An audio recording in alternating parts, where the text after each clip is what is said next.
that is one of those people who has, by law, inferior treatment to heroin addicts who are spoiled and pampered beyond belief compared to the miserable, fucking rotten treatment we get.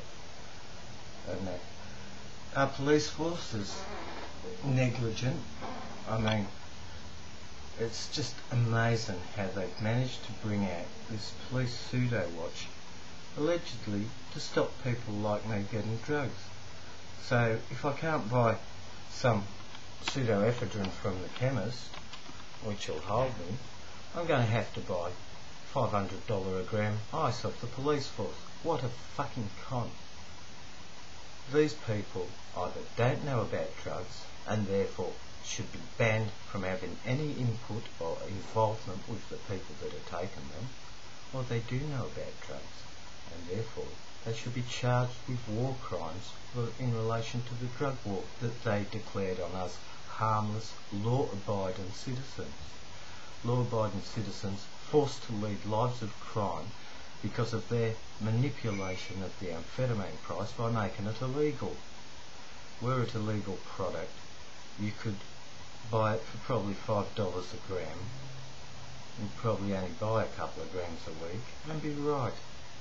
But instead, we're having to pay 14 times the price of gold for an equivalent amount. How right is that? That is unmerciful exploitation. It is all condoned by lawyers, politicians and a police force that's all getting rich out of our exploitation.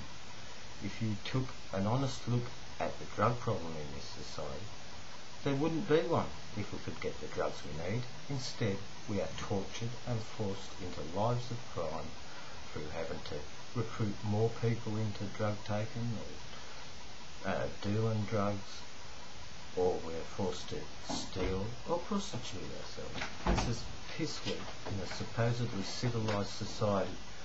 I can't believe that anyone with any shred of moral decency allows this to continue. Yet I can't find anyone who wants to take the vaguest bit of interest in doing anything about it. What does that tell you about yourselves? You're piss weak, you don't have two morals to rub together. You're all a pack of moral prostitutes, including the Chemist Guild, who is hoping to make a lot of money on pushing codeine and fucking morphine sulfate to the speed junkies who in desperation are going to end up on heroin or suiciding. Well, I'll tell you one fucking thing. If I'm driven to suicide, I'll be taking a lot of the police force and the government with me. Get the fucking picture? I'm not happy.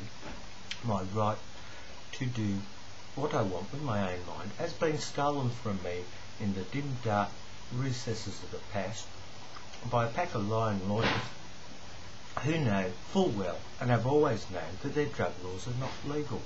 For a start, originally they was exported as a solution to unemployment amongst booze-running coppers and bribe-taking fucking politicians, when they all had to quit their cash cow of the fucking illegal booze in the States, and they just substituted drugs for booze and carried on regardless with their corrupt little ways, and then exported the problem to the rest of the world by threatening with withholding of international monetary funds for development. What does it tell you? Fuck off, I'm trying to do this, mate, it's really important. And that for international development from anyone who didn't pass the same hypocritical bullshit laws as they had. Those laws was originally designed because the only people taking drugs in the United States in them days were black people. And those white supremacist arseholes in politics and the police force thought, what a great way to try and murder a couple of harmless black people who are playing jazz music that we don't bloody like. And we, with our gutless tail between the legs politicians and the threat of not getting any development loans from the US of A, wimpishly adopted the same slave-type laws, supposing that the government owns its people like property that it can dictate to what they can and can't do, what they can and can't feel, and what mental state they will have to comply with a bunch of parasitic social engineers who are good for nothing more than filling in claims of sexual discrimination to some arsehole or another in fucking government departments. Because if you're a junkie, there is no way you can do anything about people discriminating you, because a bunch of cocksuckers down in Canberra have passed this legislation. I'll tell you what, it is bullshit. It is not legal. It's never been legal. Everyone who served time in jail is due for compensation. And the government and the police force are guilty of war crimes. And if our political party gets in next elections, you watchers, we will pursue them with the utmost vigour, because they have committed crimes against humanity. And we still want to lynch John Howard for treason. He declared a drug war on an unarmed section of his own people. That is an act of treason, and we will pursue it. And should he be convicted by a court of this land, trial by his peers, under due processes of law, I personally will behead him with a samurai sword on the lawns of Parliament House if he's convicted.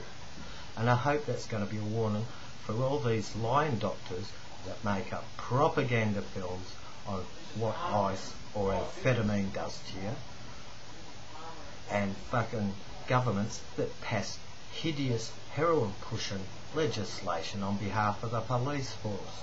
We are sick of it. Us junkies are getting very sick of a society that doesn't allow us to exist.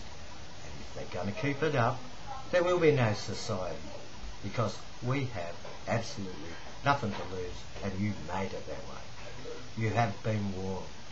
Do something about our grievances, or we will get into politics, and we will thrash you in the next election, and we will set standards of decency and honesty and personal freedom in politics, which will be such an earth-shattering concept.